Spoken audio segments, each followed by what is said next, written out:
We're nearing Bitcoin's breaking point when everything changes. I've been bullish for a long time. If you've been tuned in here, you would know that. Lately, though, the data has been starting to move. So I'm going to continue to come to you with what I see because these are the signals worth paying attention to. So I want you to take a step back, a deep breath, and look at what the numbers are really showing us. The market always leaves clues for us if we connect the dots. Sometimes they're loud, sometimes they're just a whisper and they're suppressed by the media. And right now, they're whispering. So I'm here to give it a microphone. So let's dig in. Let's see what the data is trying to tell us right now and where it may be leading, where it may be going. So let's get into it.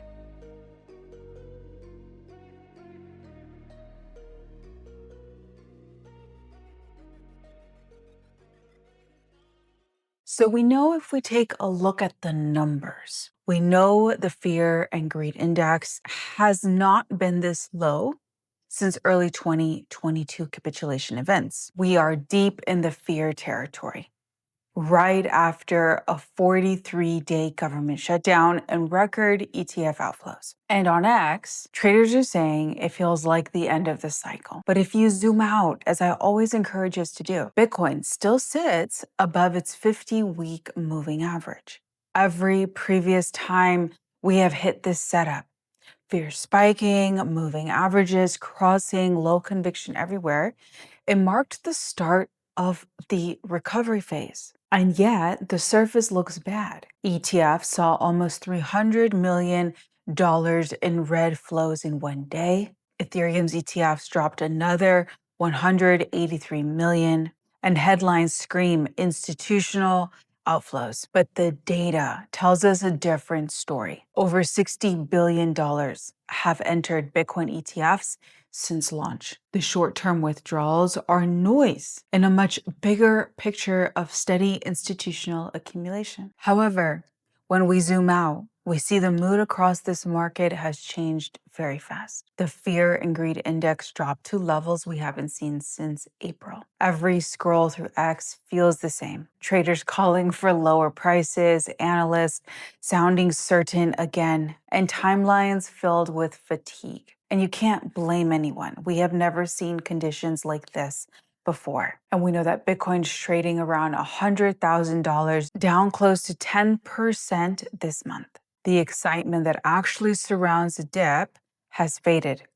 People look tired. Even the optimists sound quiet right now. And that's what happens when a cycle wears people out. Hope drains fast, conviction follows, and attention moves somewhere else. The data always reflects it later. Long-term holders start moving coins, retail steps back, and the market enters its reset. This moment feels like that transition. It isn't panic. It's the silence that builds after months of noise. And inside that silence, new positions are forming. So let's take a look at what the on-chain metrics are showing us, where coins are moving, how whales are reacting, and what the ETFs reveal beneath the surface, behind them. Because before any recovery begins, there's always this calm, the kind that hides more activity than it shows. So let's take a look at the macro setup. The surface may look weak, but the underlying flows tell a quieter story. Over the past week, large wallets added more than 45,000 Bitcoin, the second biggest accumulation wave this year. And why, ask yourself. It's happening while the fear and greed index sits in deep red, when most investors have stepped away. It's as the saying goes, be fearful when everyone else is greedy, and be greedy when everyone else is fearful. So they're just following the formula. This same setup has marked early stage bottoms across every major cycle, and on-chain metrics show something similar. The net unrealized profit ratio has dropped toward levels that historically align with market resets. It means selling pressure is easing, and most of the weak hands have already been flushed out. But this time, the distribution looks slower. Less panic, more rotation, more strategy. Long-term holders have been trimming positions gradually. thankfully, while institutional wallets are accumulating into the weakness. It's not aggressive buying we're seeing, it's steady, it's purposeful. It's the signal worth paying attention to. You have to model after smart money, remember, to make it. Don't make your own mistakes. Follow what they do. The shift happens long before the charts reflect it.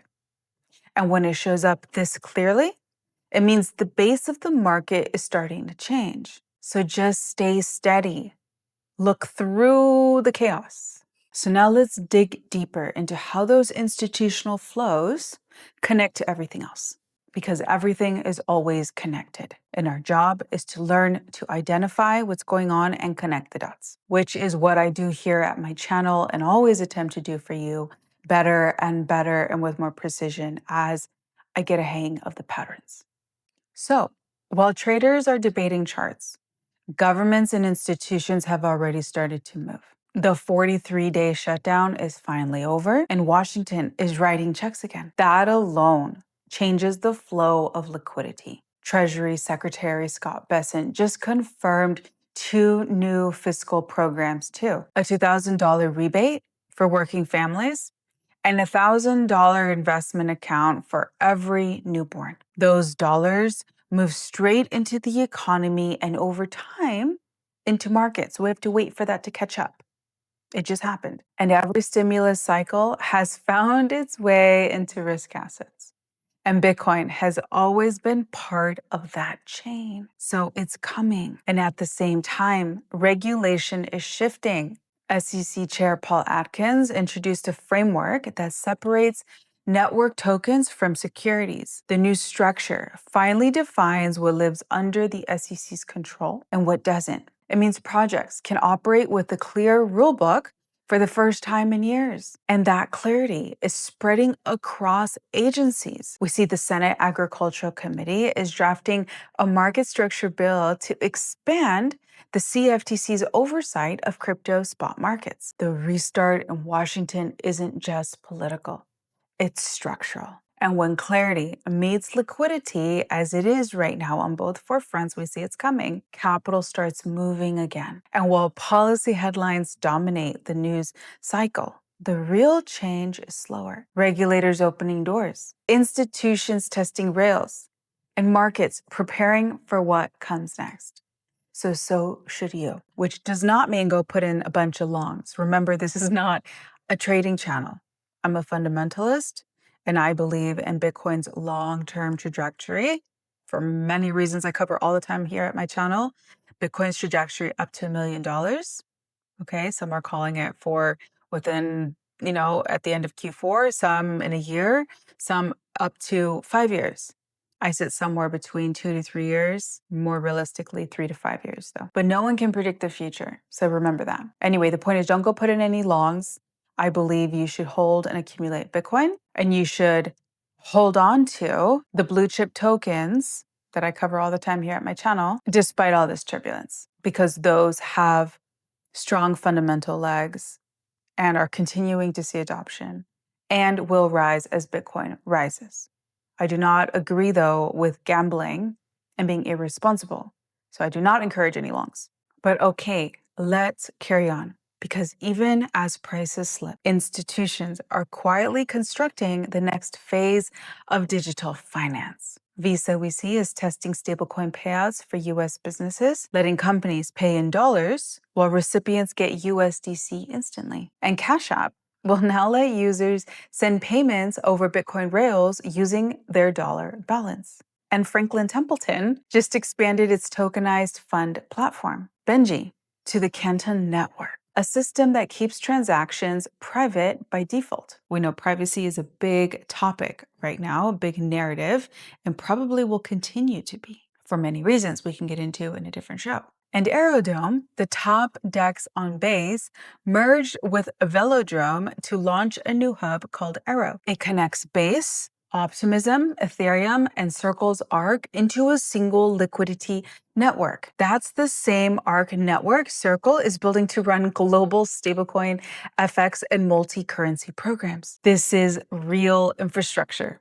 which is what I love. And it's being built during a downtrend, which is such a good, strong signal. And at the same time, a new theme is quietly forming, one that I've covered in my past 2 videos, and that is privacy. And right now we hear that Tyler Winklevoss, founder of Gemini, him and his brother, and arguably the original founder or founders of Facebook, but that's a separate topic, they just launched Cypherpunk Technologies, a $50 million fund to accumulate Zcash privacy token, aiming to own up to 5% of the total supply. And Leap Therapeutics rebranded into Cypherpunk after buying $50 million of Zcash. And A16Z Crypto led a $10 million raise into Seismic, another privacy-focused L1 designed for compliant encryption. And just as these two events happened, Vitalik Buterin co-authored the Trustless Manifesto, a reminder that the entire point of crypto was never efficiency or speed. It was sovereignty. The manifesto argues that trustlessness isn't a feature, it's the foundation. And now, after years of compliance headlines and surveillance debates, capital is circling back towards its roots, towards the one thing that can't be regulated out of existence, and that is freedom of movement on chain. Privacy and transparency are evolving together, thank God. One of you actually asked me in the comments, I believe it was last week, Friday, on, what was my opinion on a digital ID. And this is part of a larger topic. Let me know if you want me to make a whole video on this. But I believe, and I answered, well, intrinsically, we can't get away from it. I won't go on a tangent right now, don't worry. But ultimately, it's inevitable because the whole world is moving digital. But my fear and my reservation lies with digital IDs being linked eventually to our bank accounts, right? They will obviously be linked to our biometrics. And if they're linked to our bank accounts and our biometrics, and we move into a post-scarcity society, which will happen with the rise of AI. This is part of a larger topic I'm always studying. Thanks to AI in many ways. And after the big, how can I say it, the big AI scare, which is bound to happen, right? With the rise of AI, everyone's worried, the rise of AGI, and how there'll be some bad actors that'll use it to inflict pain or harm on society or individuals. And hopefully governments are not part of this. But there will be some catastrophic event that'll happen, and that'll be the wake-up call for the world. And then people and governments will crank down on AI regulation, at which point it may be too late, but there will be some measures that can be taken.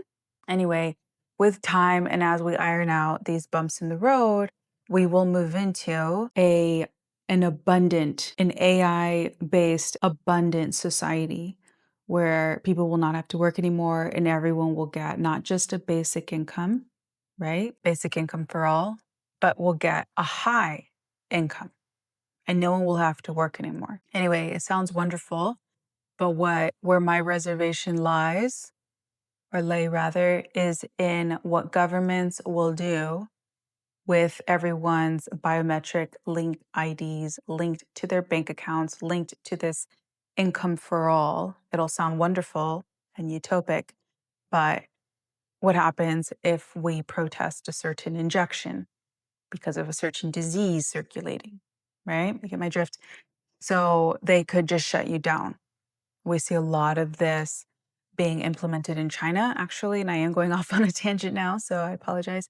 But we see a lot of this going on in China with their social score, right? And a lot of this is actually portrayed through the movie Squid Games, separate topic. Anyway, all of this to come back to the show today, which points to the importance of privacy tokens, right? Because we ultimately have to protect our sovereignty, as Vitalik Buterin says. That was the whole point, the original ethos behind Bitcoin. Well, Bitcoin's public, but it's sovereign, right? And so anyway, this points to this much bigger narrative of privacy, and that's why privacy tokens are so important. But let me know if you want me to do a deep dive on privacy tokens and CBDCs and digital IDs and what I think about them, and I can lay it out in a more organized way. But back to the show. Now let us reflect, okay? Because if we think about what we've all gone through in the crypto market, which is extreme fear, ETF outflows, some manipulation by market makers and those manipulating them or incentivizing them, the longest shutdown in history, institutional selling, exhaustion everywhere. Yeah, Bitcoin has been holding on strong above $100,000 despite it all. And that's the correct lens to be looking at it. And every previous breaking point looks like this. Everyone steps away just before the trend reverses. That is what happens every single time. And everyone ends up getting mad at themselves for, selling too soon, right? Selling into fear. Don't do that. Make your decisions from a level-headed standpoint. That's why I always say revisit your strategy during times like this that are quiet. Re-examine. If you're feeling stressed, it's because you're over leveraged. You should never invest into crypto what you need to live on. So if you're feeling stressed, this is a good time to reflect on what you're doing and make sure you reallocate things, you fix things so you don't repeat the same mistake. Anyway, what makes this stage so powerful, the disbelief phase that always comes first, is when you look back at this stretch months from now, you'll remember how quiet it was. And that silence is what a reset sounds like. So remember this. Anchor it into your memory, as I say. This is Bitcoin's breaking point. This is when everything flips. So as we wrap up today's video, if this episode helped you see the bigger picture, just like the video and share it with somebody who needs to know what's going on. Make sure you're subscribed, of course, so you don't miss my next video. Let me know what topics you want me to cover, which tokens I've covered in the past, perhaps that you want updates on. And let me know if you want me to do a deep dive into privacy tokens, this whole sovereignty manifesto that Vitalik Buterin went into, or this whole CBDC digital ID post-scarcity society that the world will be moving into, and Bitcoin will have a crucial role to play in, because I have multiple theories on this. I'm always studying it offline. Anyway, I love you guys so much, and I'll catch you guys here in my video tomorrow. Stay steady, guys.